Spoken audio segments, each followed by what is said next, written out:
Salam sejahtera, terima kasih karena bersama dengan saya di Nazilin Unity Channel. Pengampunan Najib yang telah diberikan mungkin bakal dibatalkan atau dihapuskan, ditarik balik. Ini sebab, ada dua sebab dinyatakan oleh Majlis Peguam Negara. Sebab yang pertama yang diterbitkan menerusi laman web Majlis Peguam, mereka menegaskan bahawa permohonan maaf Najib tidak sepatutnya diproses dan diputuskan kerana beliau hanya menjalani 1,5 tahun daripada hukuman penjara 12 tahunnya dan tidak membayar denda. Selain daripada itu, Majlis Peguam Negara juga menganggap lembaga pengampunan bertindak ultra virus ataupun melebihi artikel 42 Perlembagaan Persekutuan apabila memutuskan untuk mengurangkan tempoh penjara Najib daripada RM 210 juta kepada 50 juta dan hukuman 12 tahun penjara kepada 6 tahun penjara. Saudara-saudara sekalian, sebenarnya pembebasan awal Najib ini mendapat tentangan terbaharu daripada lembaga ataupun daripada Majlis Peguam Negara. Majlis Peguam mengesorkan dan mengesahkan bahawa mereka akan membuat semakan terhadap keputusan pengampunan Najib itu. Mereka mahu mencabar kesahihan pengampunan Najib. Dan yang lebih mengejutkan kita ialah seramai 239 ahli daripada Majlis Peguam ini telah pun dibuat undian. Hanya 238 menyokong tetapi satu sahaja yang menentang. Siapakah yang menentang itu? Dijangka yang menentang itu adalah Peguam Najib sendiri. Kerana kemarin ketika kita membacakan artikel daripada sebuah portal berita, salah seorang ahli kepada Majlis Peguam Negara ini ialah Safi Abdullah, iaitu Peguam Najib. Menjadi persoalan ialah adakah beliau satu-satunya yang menentang cadangan terbabit? Ialah takkanlah dia pula sokong bosnya disiasat semula, bukan bosnya ditarik balik pengampunannya. Betul kan? Logiknya beliau tidak akan menyokong.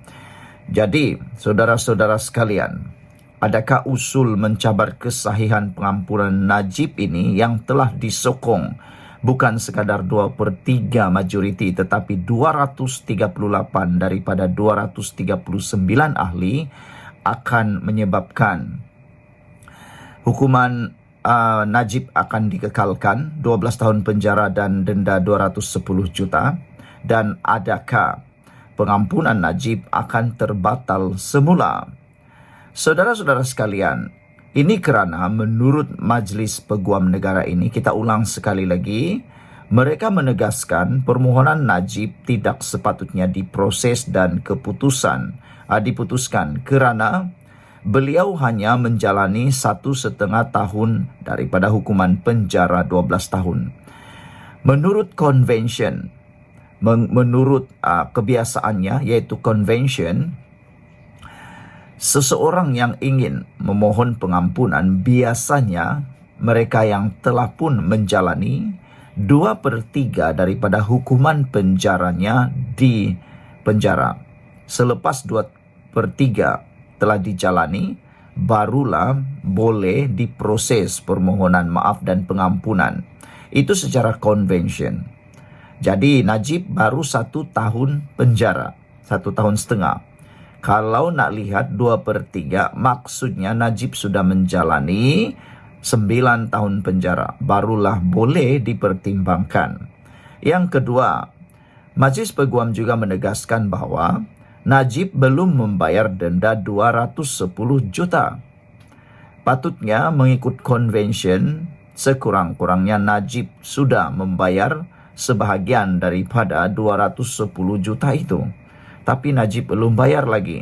Jadi itu sebabnya Majlis Peguam Malaysia menegaskan sepatutnya permohonan maaf Najib tidak diproses dan tidak diputuskan kerana belum membayar denda 210 juta.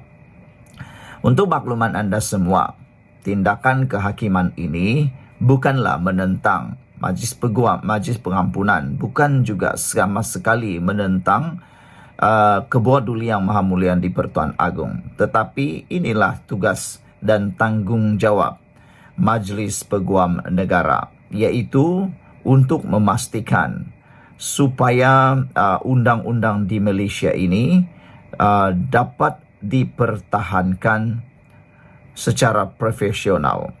Saudara-saudara sekalian, menurut Majlis Peguam Negara ini, mereka bersetuju untuk membangkitkan bagaimana proses pengampunan itu berlangsung yang dilihat dilaksanakan tanpa tindakan yang tepat. Makna kata, Majlis Peguam Negara ini bukanlah mempersoalkan kuasa budi bicara yang di-Pertuan Agong, tetapi mereka mahu melihat tindakan yang kurang tepat itu, yang tidak tepat itu perlu diperbaiki.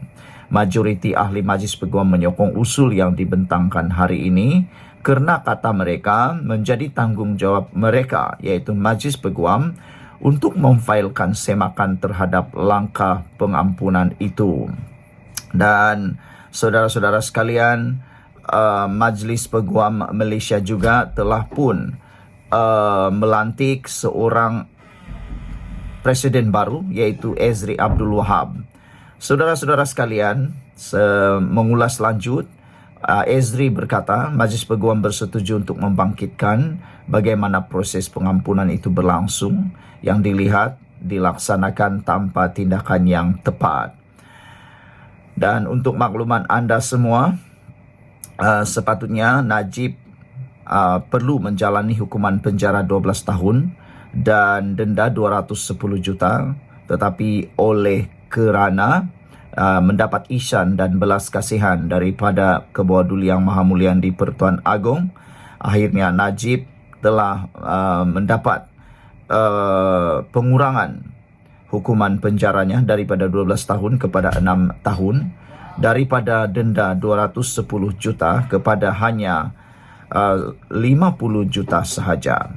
Sekian dulu untuk kali ini. Jangan lupa tinggalkan komen anda, tekan butang subscribe dan share video ini. Kita jumpa lagi. Bye-bye.